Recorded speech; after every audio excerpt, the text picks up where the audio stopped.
Hey guys, it's Woody here over at USA Made Blade, and just coming to you from the shop tonight to talk to you about the Southern Grind Penguin. So this is Southern Grind's most recent knife release. It is their first time doing a full tie frame lock, and I should call it a re-release because originally Southern Grind put this knife out and there were some issues, especially for the price point of the knife. Just little tiny things, some lock rock, some blade play, some things like that. So Southern Grind, doing the right thing that they always do, took them back and went back to the drawing board as far as just tweaking some things internally with the knife. And I got to tell you, we picked up the most recent batch from them at Blade Show, and no issues, not one. And on the first batch, there weren't issues with every knife, but there were issues with enough that Southern Grind did the right thing. But these all lock up early, like you want to see, but like a bank vault. No blade play. I mean, none whatsoever. I mean, I'm giving that a lot of force. I hope you can tell. And there's no blade play at all in that. Great flipper, great size knife, S90V steel. Let me go over the specs real quick. I wrote them all down so I wouldn't forget them. 4.6 ounces overall. Like I said, S90V steel. Rockwell's at 60, just a little bit over 8 inches in overall length. 4.6 inches, a little bit over on the handle length, 3.5 blade, and 0.130 blade thickness. So a sweet, sweet package. So let's talk about maybe some of the negatives we've heard about. You may have heard some negatives about some lock rocks and things like that on these. That has been taken care of. So if you are hearing that, let that go, because that has been well fixed by Southern Grind. The next one, we've heard some people talking about the pocket clip. This looks like it's going to shred your pants, but you're going to notice underneath there that pocket clip is nicely canted.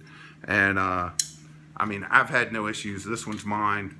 All my pockets are pretty shredded anyway, but I mean, this one, the clip, it sits nice in the pocket, sits pretty deep. Just a little bit of the knife showing out of the end, but easy to grab. The clip catches perfectly on that seam of the pocket, and that was kind of funny. Let's see if I can do that again. Yeah, my pocket's so shredded that even pulling this knife out, it's starting to pull some fabric off. But anyway, pocket clip on these is great.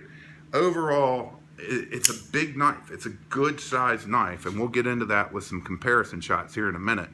But it rides thin. It's a very thin for titanium, and at 4.6 ounces for this size knife, there aren't many knives like it on the market. So let's move over now. We're going to go give you some comparison pics to some other knives, and just give you an idea about the overall size and of the Penguin. So we'll be right back with some comparison video for you. Alright guys, so we're back, and before I get started on the comparison picks, there is one other thing that I did forget to mention. Southern Grind knives, and this includes the Penguin now too, have got to be the sharpest knife out of the box, production-wise, that I've seen. And Southern Grind knives really aren't true productions, they're more mid-techs, but good lord, out of the box, they're just wicked sharp. And the Penguin, I've said that about the Spider Monkey, I've said it about the Bad Monkey, and the Penguin just joins right in with that. So something to consider. So let's start, for you guys that already own some Southern Grinds, let's start with the Spider Monkey. And as you can see, the Penguin's a little bit longer. Thickness on it, actually the Penguin's a little less thick, and when I'm talking about thickness, I mean across the handle. So Spider Monkey just a little smaller. And then let's move over to the Bad Monkey. And Bad Monkey is a little bit bigger. Bad Monkey's a pretty big knife. That's why it's called the Bad Monkey.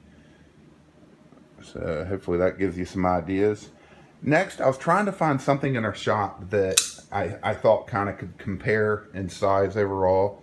And the closest thing I could find, and this is all we've got left now, I believe, is the anodized version of this. But this is the Benchmade Time Monolock. I believe it's the 761. So very similar in overall size. The Time Monolock's about the only tie knife that we have in our shop This is thin for a full tie frame lock. As you can see, some of the big differences is clip position, and then obviously the Penguin has a flipper.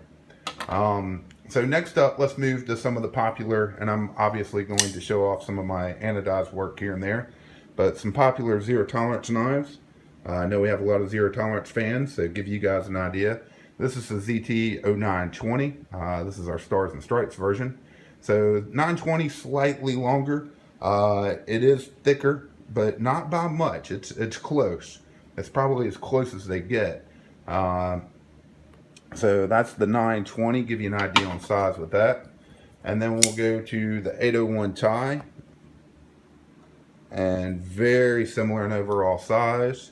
801 tie is definitely thicker, but lengthwise, blade length, all that fun stuff, they're very similar. And then lastly on the ZT front, let's do the 562. This is the 562 CF. This is our Falcon Sunrise anodized version. And very similar as well. I mean, the 801 and the 562 are similar, so no surprise there.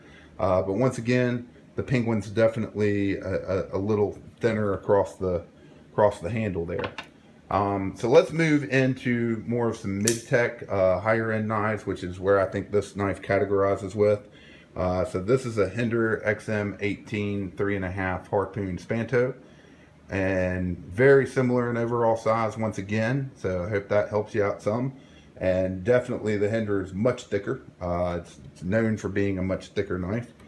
And then last but not least, we're gonna throw in a Chris Reeve Sebenza 21. This is the large Sebenza 21. The only one we have left right now in stock on the Sebenza 21 is the Tanto blade, so that's what you guys get to compare it with. But as you can see, once again, pretty darn similar in overall size. But once again, a little thicker. So obviously the Sebenza and the Hinder are going to be a little heavier. But that's it. That is the Southern Grind Penguin. Guys, I've been impressed with it. I do own one and have been carrying it. I think it's a fantastic knife. I think Southern Grind just keeps knocking it out of the park. And I hope you'll consider picking one up. If we can help you out at all, or if you have any questions about it, you can always email me at scott@usamadeblade.com. That is Scott with 2 T's. And these are available on our site at usamadeblade.com. As always, we appreciate you watching.